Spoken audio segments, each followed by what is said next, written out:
Hello, this is Jamie with Supplier T News, and this is your small business news for April 13th, 2021. As always, if you like the content that we provide, make sure that you subscribe to the channel, like the video, leave a comment, and share with other people who you think may be interested in this content. For today, we're going to be discussing three news articles that I found throughout the internet. Number one, colleges and universities may be another source for funding for small businesses, so definitely take a look at that. 8 tax-deductible expenses that every small business owner should know about. So we're actually going to discuss 4 of those 8, and then the rest of the 8, the rest of the 4, we do have an article on suppliertnews.com that you can take a look at. It's only 99 cents to subscribe, and then from there you have access to all of our content. And then lastly, the National Federation of Independent Business shows 40% of small businesses struggle to fill jobs. So we'll get into that in a second. So okay, first up, let's talk about colleges and universities may being another source of funding. So as you can see, a small business majority survey found that 4 in 1 small business owners have not obtained any capital from any lending institution, family, friends, anything along those lines. So since the pandemic, 40% have not found any funding opportunities. So this may be a key demographic for colleges and universities. Of the rest of the ones that have, only 30% of small businesses have applied for direct relief from the PPP, and while only a third of those who applied received the full amount of funding requested. So as you can see, there's just a lot of companies that aren't getting supported despite the well-intended efforts of PPP and trying to support as many businesses as possible. There is still a huge chunk of businesses that just simply either have not reached out or have not qualified. And colleges and universities may be one source of funding. Now, I will say that this does come from an article that it doesn't really give a lot of examples for colleges and universities. However, I do think this is very interesting and think something that people do need to be aware, because your local college or university may have opportunities available for you. So definitely check it out. And I'm always supporting different ways or different opportunities for people. The example that's given in the article is Indian River State College in Florida, which is helping aspiring entrepreneurs with fundraising and marketing. And then it gives other colleges and universities as well. But the main piece here is that, again, there are colleges and universities out there that may offer some opportunities for funding, and you should definitely check it out.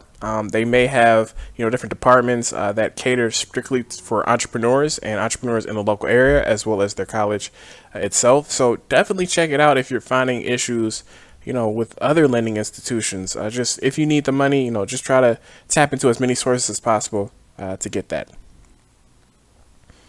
Next up, 8 tax-deductible expenses that all small business owners should know about.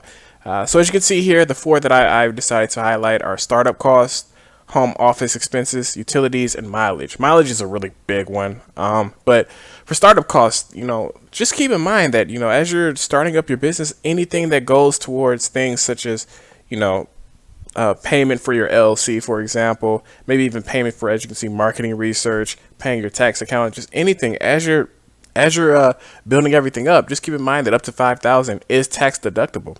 A home office expense, basically anything that you pay that you're buying from your home office, whether that be a printer, a laptop, internet, just anything, just a notebook, anything that you're purchasing can be a tax deductible expense. So definitely make sure that you're keeping track of that, those purchases.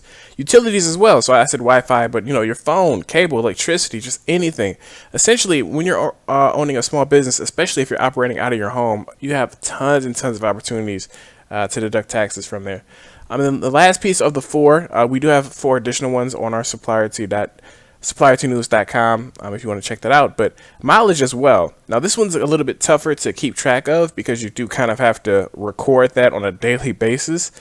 But it's probably the most kind of time consuming to do. But if you are willing to do that, you have tons and tons of opportunity. As you can see here, you can deduct 56 cents per mile on your taxes, which is amazing.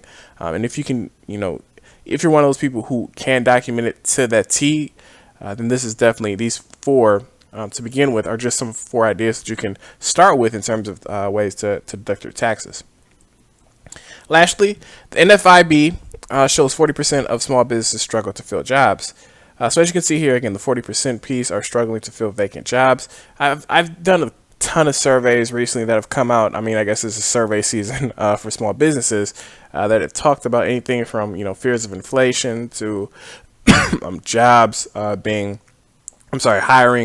for small businesses. This is just another one as well. I try to give as many surveys so that you can kind of see what's going on and get a frame of mind from various surveys and form your own conclusion.